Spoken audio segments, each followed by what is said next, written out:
अध्याय दुसरा. सोमकांत वनवासात निघाला.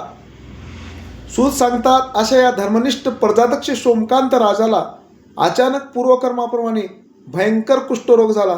तो कुरूप दिसू लागला.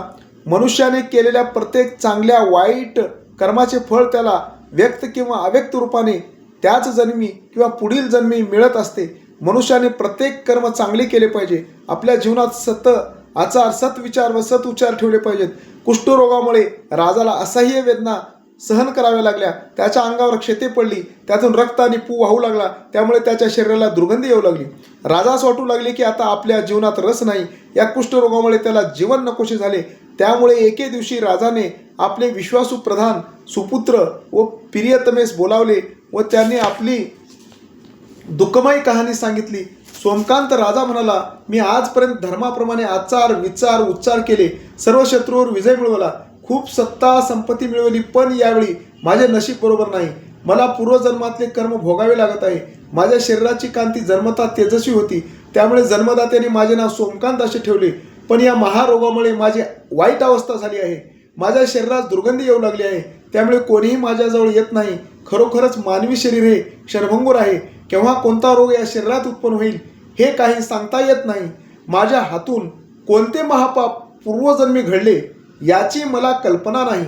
या जन्मात मी सदैव सद्वर्तन केले. कोणतेही दुष्कर्म केले नाही. प्रजेवर प्रेम केले. नगरातील गोरगरिबांना अन्नदान तसेच वस्त्रदान केले. उमापतीची पूजा करण्यास मी कधी विसरलो नाही.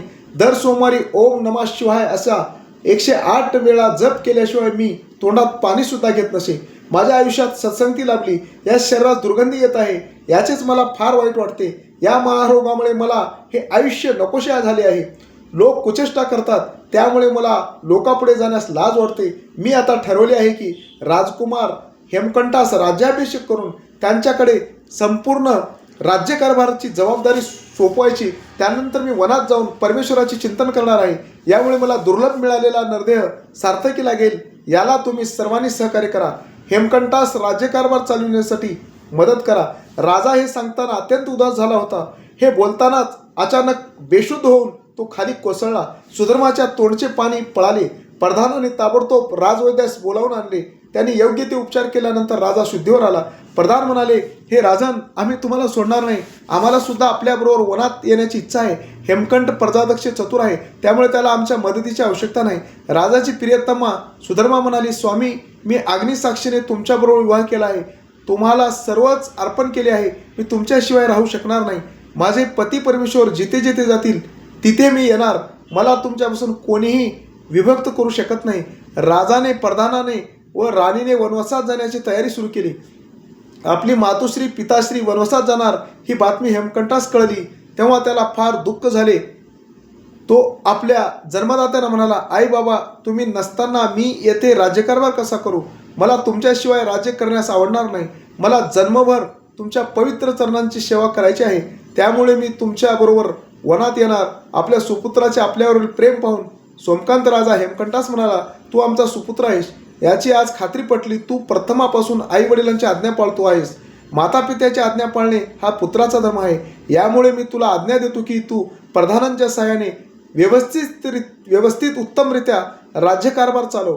आमच्या दोघांचे आशीर्वाद सदैव तुझ्या पाठीशी आहे. जो पित्याच्या आज्ञेचे पालन करतो, त्याचे श्राद्ध करतो व गयेला पिंडदान करतो, तोच खरा सुपुत्र होय, असे शास्त्रवचन आहे. मी फक्त माझ्या जीवनसाथीस घेऊन वनात जाणार आहे. बाकी कोणीही माझ्याबरोबर येऊ नका, ही नम्र विनंती.